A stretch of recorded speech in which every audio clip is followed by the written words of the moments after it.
Mega Man X is one of my favorite video games of all time. I can play it any day of the week, have a blast, it's always a good time. So I think my opinion is pretty obvious. Playing it for this review won't change it, but it's time for me to tell you guys why Mega Man X is one of my favorite games of all time when I review Mega Man X for the Super Nintendo.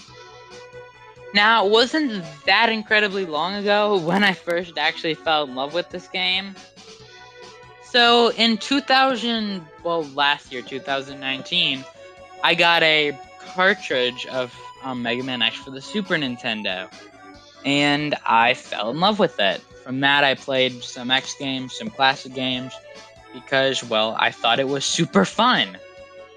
So now, let's get into the review.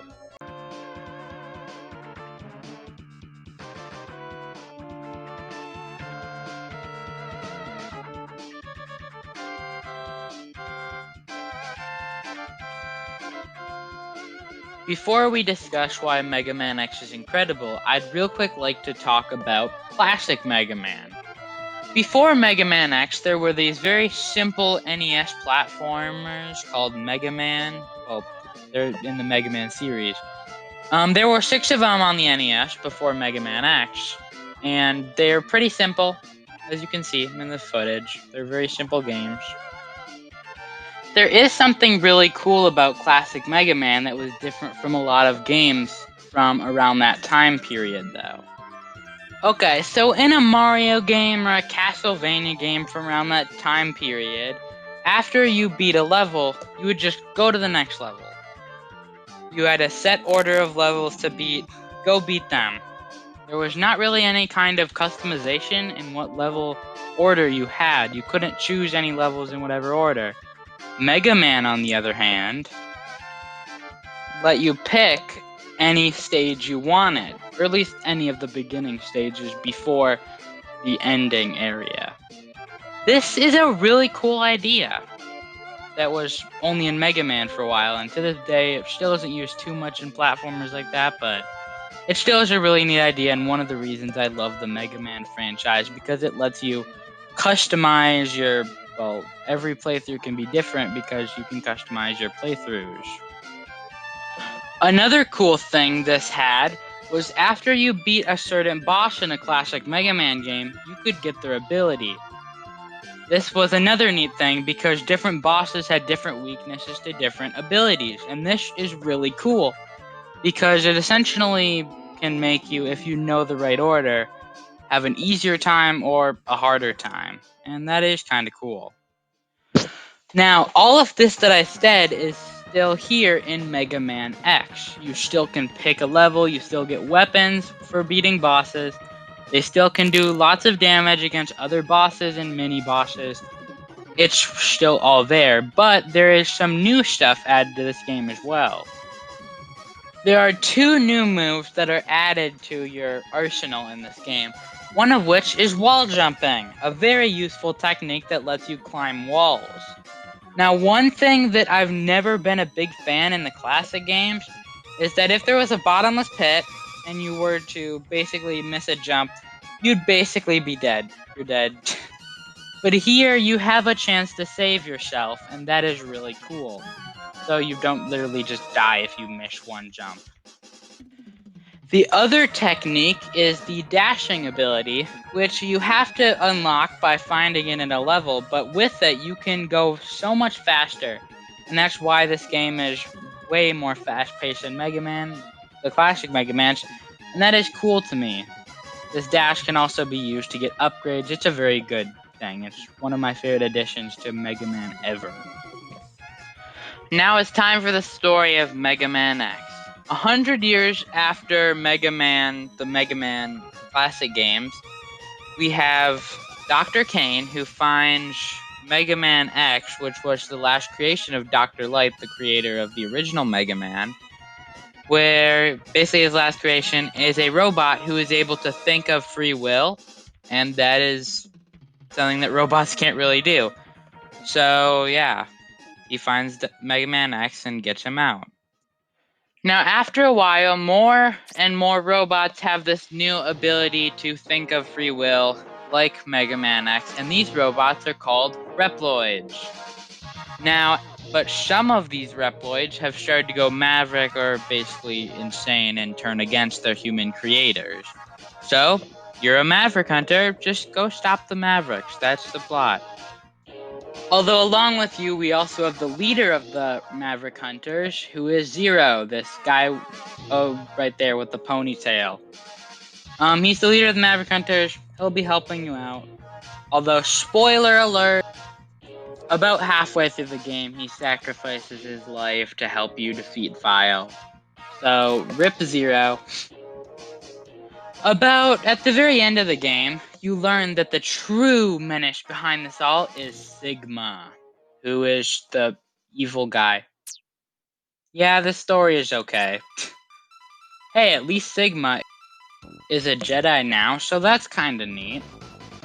Seriously though, I never understood why he just straight up has this thing that looks almost identical to a lightsaber as a weapon.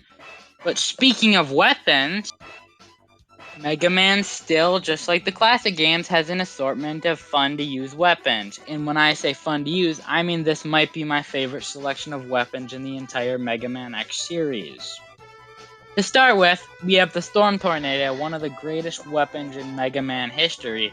Not just Mega Man X history, because it can do a lot of damage and it's just really good. But that's not the only good weapon, as Flame Wave can be very good against certain enemies by burning them to death, I guess. Weapons can also have a charged variation. For example, if you just shoot normal Chameleon Sting weapons, they're not too insane. They're just pretty average. But if you have a charged Chameleon Sting, there we go. We have invincibility. Well, temporary invincibility, but still invincibility. And that is really cool. Another new addition from the classic series is you actually have collectibles you can find throughout the levels. The first one is very simple. There are heart tanks. If you find them, you get more health. Like you get some extra health points. So that is a really good collectible.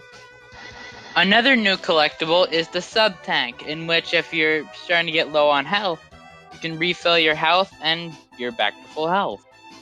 This might sound broken, but it isn't really, since if you use one, you can't use one unless you do grind for them by grinding health pickups, and that can take quite a while and be very frustrating. So they aren't quite broken, but they're still a neat thing that helps this game. This game also has armor pieces, starting with the leg part, which is one I already mentioned, which is the already mentioned dash. Another armor part would have to be the head part, which allows you to break these blue bricks. It's an okay ability, but it's not much more than that. They're very limited.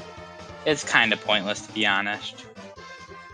There also is the arm part, which allows you to have a third charge shot, this purple thing of death, and it's also the thing that lets you charge your special weapon, so it's a really good one. And finally, we have the body part, which has 50% damage reduction, which is also a really good one. So even though I think the head part's pretty useless, the other three are good enough where I can say that these armor parts are really good. I do have a couple flaws with Mega Man X, though. To start, we have the intro stage. Now, for someone who loves to play this game as much as me, after repeat playthroughs, this intro stage can just be so boring because it's so slow and you don't have the dash and it's just a straight line with enemies. On a first playthrough, it shouldn't be too bad, but it can get very annoying after a while. In fact, there's my second problem with Mega Man X. It's the fact that you have to find the dash in one of the 8 stages. Now, the reason this is a problem is because every stage is built with the dash in mind. Every boss is built with the dash in mind. So, if you don't go to Chilt Penguin stage first, or if you pick it last, oh my god, that'd be awful. You would have to go through the entire game without the dash, which is very annoying because, well, it'd be really difficult to do that. So, pick Chill Penguin first isn't too big of a deal, but that doesn't mean it's good design. But back to praising every little thing about this game. Another incredible thing about this game has to be the soundtrack. Oh my god, it is so good. There are so many great pieces like Boomer Kuwanger and Spark Mandrill and Armored Armadillo and Sting Chameleon, Sigma Stage 2, and even the Password theme is incredible. It is an incredible soundtrack. Might even be in my top 3 soundtracks in all of gaming. Next is the Sigma stages, which I'm going to be honest and say this is one of the better Sigma stages in the series. Basically, after you beat the main 8, you'll go on to these set stages where you don't choose what order, but they're still there. And in most Mega Man games, for some reason, they kind of always are awful. But in this one, they're okay. I wouldn't say great, though, as they're a bit too easy. And on top of that, they are way too filled with bosses due to the boss rush. We have to refight all the previous bosses again. But I'd still say it's pretty solid. Now, after you're done with the first 3 Sigma stages, you will climb this hallway where you fight the final boss. Phase 1 is where he sends his dog out at you, and it's nothing remarkable. It's just kind of shoot him until he dies.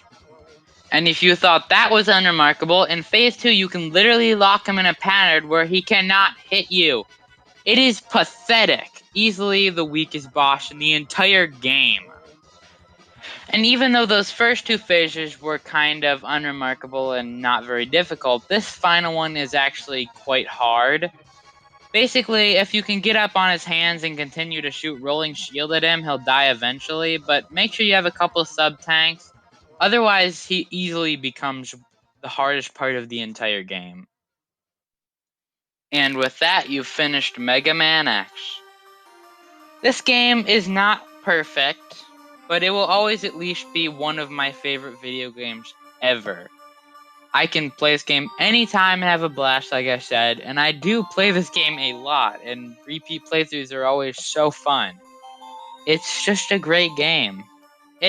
I don't think it takes a genius to know this, but please play this. It's an incredible game, worth anybody's time. You can play it on the SNES, you can play it on the Wii U Virtual Console, the 3DS Virtual Console, the Super Nintendo Classic, the Mega Man X collection on GameCube, PS2, and Xbox, and the Legacy collection on PS4, Xbox One, and Switch. Play any of those versions. But there is one version I do recommend staying away from. Oh god, what is this? Now, I'm not gonna outright say it's terrible myself, because I technically can't because I've never played it, because I don't own it. It is a phone game, but it costs money. It is the Mega Man X port on phone, but just looking at it and the reception, yeah, it doesn't seem like something you're gonna want to try out. Anyway, as long as it isn't the mobile phone version, I'm going to give Mega Man X a 100 out of 100. So with that, thank you guys for watching. If you enjoyed, please comment below what you want a future episode of Deplugged Plus to be. Bye!